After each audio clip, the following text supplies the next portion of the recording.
Halo semuanya, saya Eko Kurniawan. Sekarang kita akan bahas tentang materi config map di Kubernetes.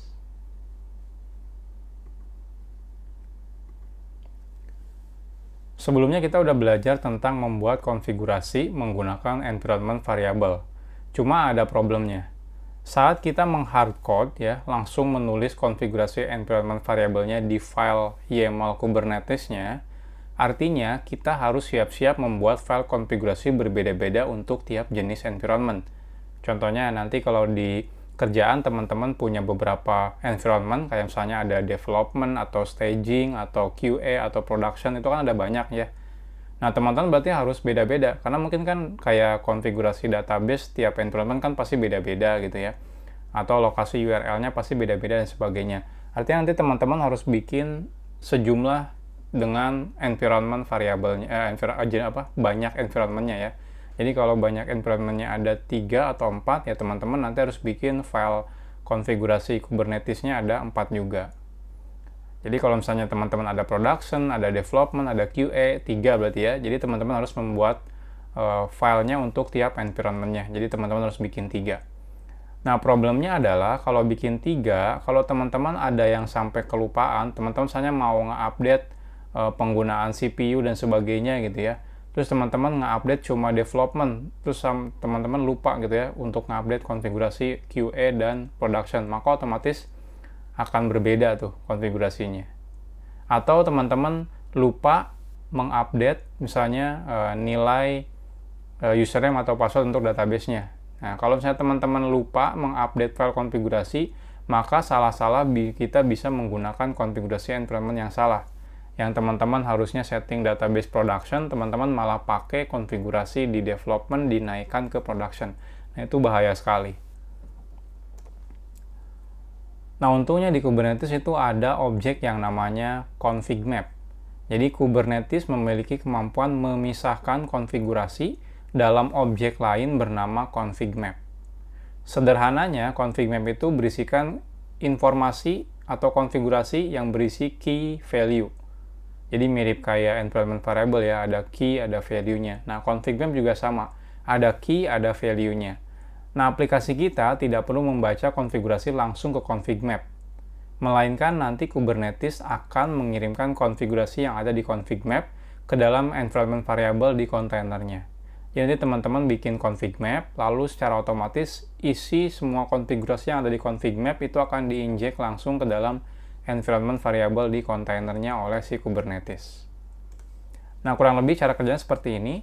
Contohnya teman-teman di sini punya namespace development ya, ada namespace production, atau kalau misalnya teman-teman punya klasternya lebih banyak gitu ya, ini ada cluster development, misalnya nanti ada cluster production.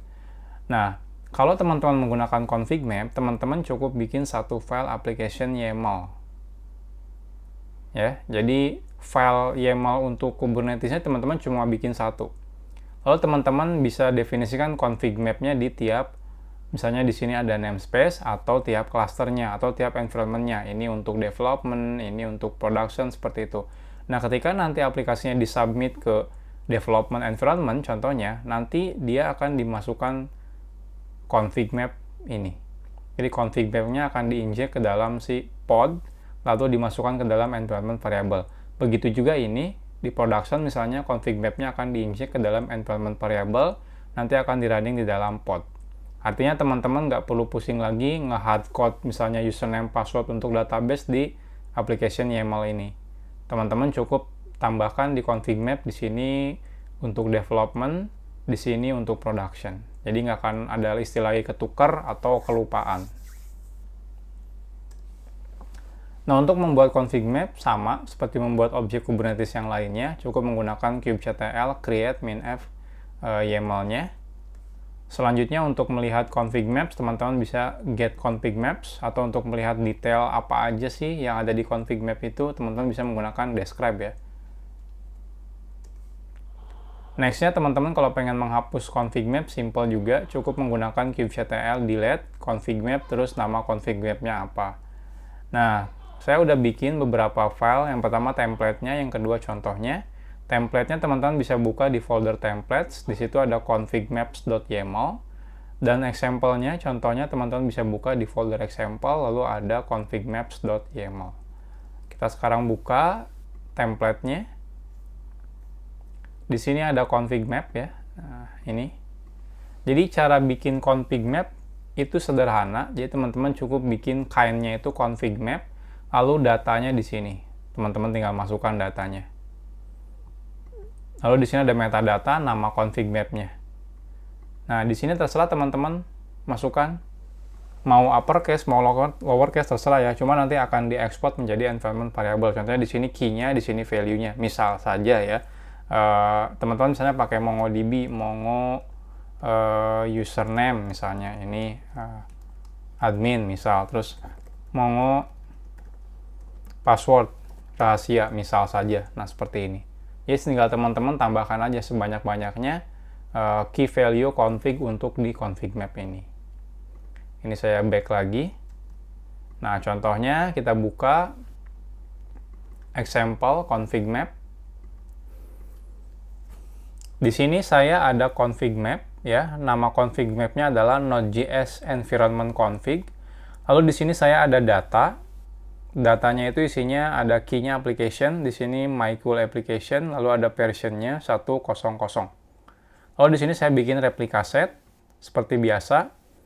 Lalu di sini saya bikin template. Nah, teman-teman perhatikan di sini ini template untuk pod ya.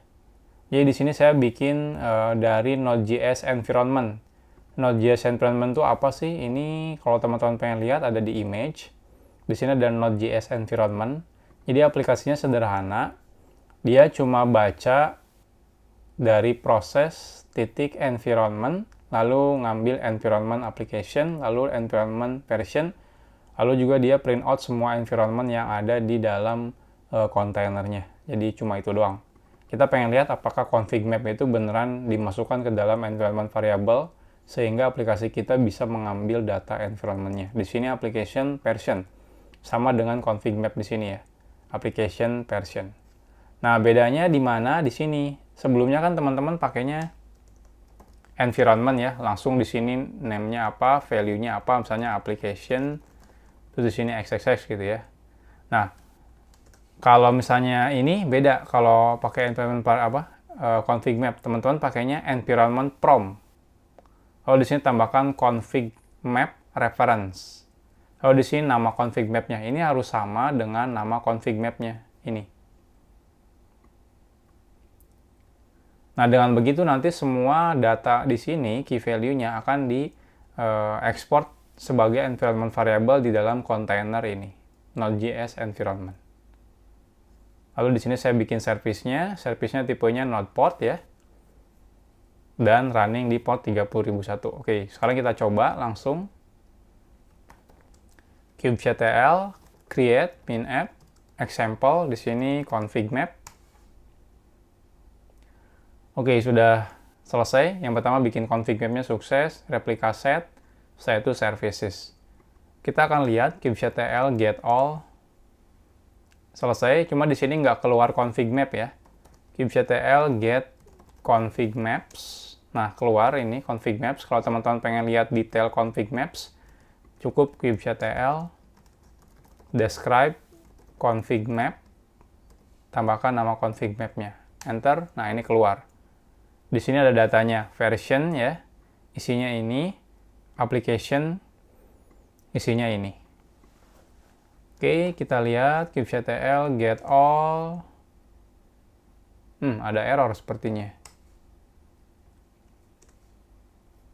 Apakah koneksi internet saya lagi bermasalah?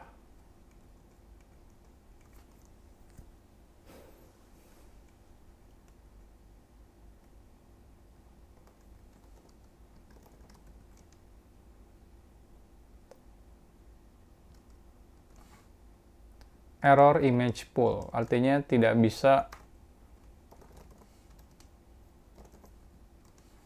mengambil image.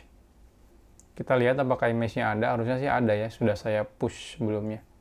Nah, ini udah ada nih, Node.js environment.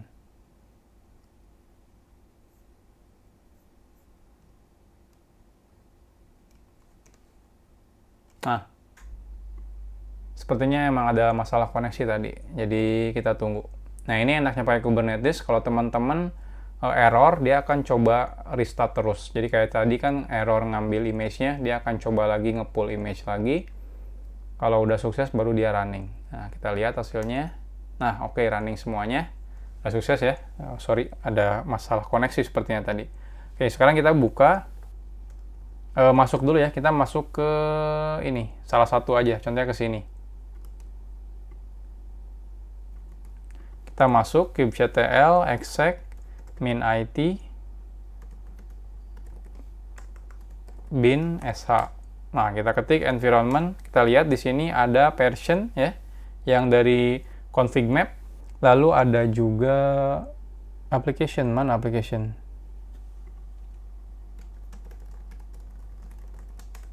Nah, ada nih, application my cool application. Nah, di sini sorry tadi nggak kelihatan. Nah, ini nih. Oke, saya keluar. Sekarang kita akan coba running mini. Tadi service-nya namanya apa ya? kubectl get all. Nama service-nya Node.js environment service. Kita buka minikube service. Nah, lihat teman-teman di sini responnya ada application di sini dari config map. Version juga ini dari config map. Nah, ini list of environment yang dimasukkan ke dalam si kontainernya sama si Kubernetes. Jadi ini semuanya. Jadi kalau teman-teman perhatikan di sini ada application. Ini version, ini ada application. Jadi seperti itu teman-teman, jadi nggak perlu nge-hardcode lagi konfigurasi di ininya, di replika setnya ya, di deployment-nya. Teman-teman cukup bikin config map. Nanti tiap environment kayak production, development, QA itu nanti teman-teman bisa bikin config map masing-masing ya, disesuaikan. Jadi yang file yang ininya untuk replika setnya atau juga service-nya teman-teman cukup pakai satu nanti. Jadi nggak perlu tiap environment teman-teman beda-beda. Karena kalau beda-beda problemnya adalah kalau misalnya dirubah harus dirubah semuanya. Jadi kalau teman-teman sampai lupa ngerubah, otomatis itu bisa nggak konsisten antara environment. Oke, selesai. Kita hapus minikube. kubectl delete all. Setelah itu untuk nge-delete config map-nya, teman-teman bisa gunakan kubectl delete config map terus nama config map-nya. Di sini nama config map-nya tadi apa ya?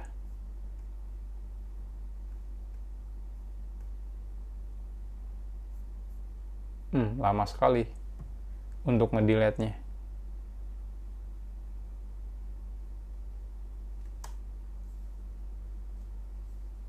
Oke, lama nunggunya. Kita buka di tab baru. kubectl get config maps. Nah, ini kubectl delete config map delete. Nah, selesai.